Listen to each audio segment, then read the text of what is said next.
For one thing, there were plenty of problems during the Chavez years, but on the other hand, poverty was very sharply reduced. Educational opportunities were greatly expanded. There are regular polls taken of Latin American countries by the major Latin American polling agency, Latino Barometro. It's in Chile, not at all sympathetic to Chavez. Take a look at their polls through the Chavez years.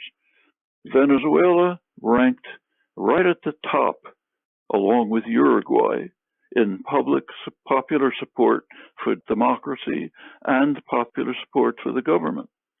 There was a reason for that.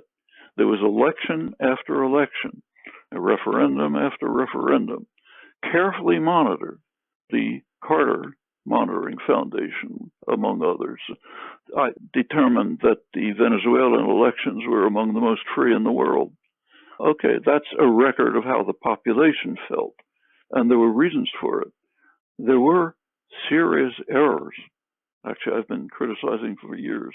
One was failure to change the colonial economy. The U.S. has been running Venezuela for a century, since it kicked out the British under Woodrow Wilson. When oil was discovered, the U.S. expelled Britain unceremoniously and essentially took over the country. And since then, it's been pretty much dominating it. Lots of hideous atrocities. Don't have to go through that. But one effect was that the economy was almost entirely based on oil. Now, one of Chavez's errors was not to change that. The economy is still overwhelmingly based on oil. It was not diversified. A second error, here I'm quoting the chief opposition economist, Francisco Rodriguez. That's a spokesman for the opposition, serious economist. He says a serious error of the Chavez government was not to put aside reserves during the period of high oil prices, rather to spend the reserves. They were spent on social programs and others inside the country. They were spent on internationalist efforts to, say, provide cheap oil to Haiti, which obviously can barely survive, and many others. Also, despite the crazy talk about socialism, he left the capitalist class untouched, allowed them to enrich themselves. In fact, during this whole period, to that limited extent, the critique you mentioned is correct. What all that meant was that when after his death, a couple of years after, the oil price declined, and the government did not have reserves on hand to try to deal with the crisis. So they had to go to the international credit markets. I don't have to tell you who runs them, so you can guess what the reaction is. Then came the sanctions, which are harsh, brutal, devastating the population. I'll again quote Rodriguez, the chief opposition economist and a serious economist. He points out that the sanctions have turned a crisis into a humanitarian catastrophe. And by now, the latest sanctions literally bar the government from almost any resources. It's an effort to starve the population into submission. Now, Maduro his own policies have been awful in many respects, economic, repression, and others. But this is in the face of constant subversion. Talk about the media again. Ever since the beginning of the Chavez years, the media have been virtually an open voice for the anti-Chavez opposition in ways that are almost unimaginable.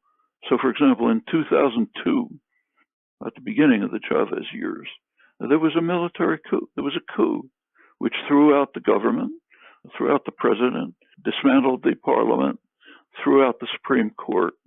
The U.S., of course, openly supported it. But take a look at the media, the New York Times. They applauded it. They thought, hey, this is wonderful. We're getting back to freedom and democracy. Well, the coup was pretty quickly overthrown by a popular uprising. Has anyone ever withdrawn their praise for the military coup? And after that came years of subversion, sabotage, internal problems and errors, some of them very serious. I could say that I was personally one of the people who was actually very active in opposing human rights violations.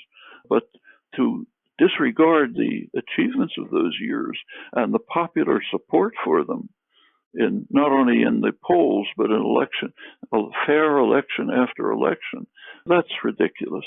And it shows and by now the media barely even pretend to be covering the situation. Their opposition, the New York Times, the Washington Post, it's true of the European major media, they're simply journals for the opposition. That's what they describe. There's a lot to be said. There's no time here to go into the full details, but it's a really atrocious situation. And what is happening, as you mentioned, is a soft coup, a stranglehold, which will lead to somehow the overthrow of the government and a return of Venezuela to the kinds of circumstances that you see in the other U.S.-run countries of the region. You want to look at atrocities, crimes, and so on. Simply look at the countries that the U.S. has maintained, where it's maintained control. The Central American countries, Colombia, which is the most dangerous country in the world for union activists and human rights activists. And it has been again, there's just no time to go through the details. Yeah.